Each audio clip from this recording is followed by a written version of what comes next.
And then, from courage and conviction, came words that would echo through centuries, the birth of liberty. The first toll of freedom taught him, a sound that would define the very soul of a nation. Before the flag, before the name, there were nations within this nation. In the beginning, the heartbeat was faint, carried by pioneers seeking freedom across untamed lands. Every nation has a pulse, a rhythm, born from its people, its dreams, and its unyielding spirit. Freedom demanded sacrifice, a price paid in fire, courage, and the blood of dreamers. As the nation grew, its pulse quickened. Machines joined the rhythm of men.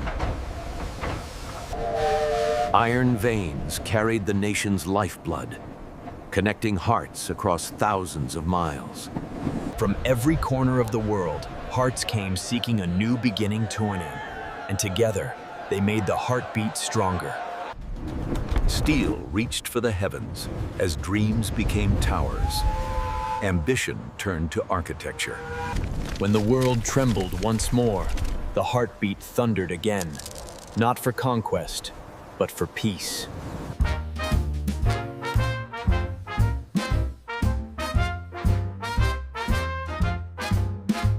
In words of unity, hope was reborn, a reminder that freedom must live for all, or not at all. But every heartbeat falters dead, and the nation's nearly stopped when it turned against itself. Today, the heartbeat is electric, carried in every wire, every connection, every voice. Voices rose, steady and strong crooning, demanding that liberty beat in every heart, not just a few. Nature reminds us where the first heartbeat came from. Deep, eternal, unbroken.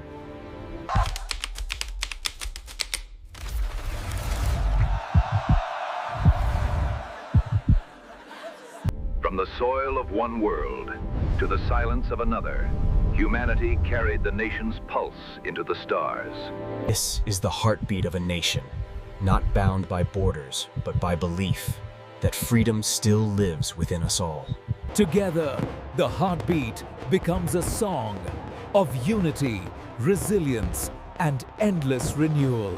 A new generation listens closer to heal the pulse that sustains us all. The heartbeat is not made of power or wealth, but of people, each one adding their own rhythm.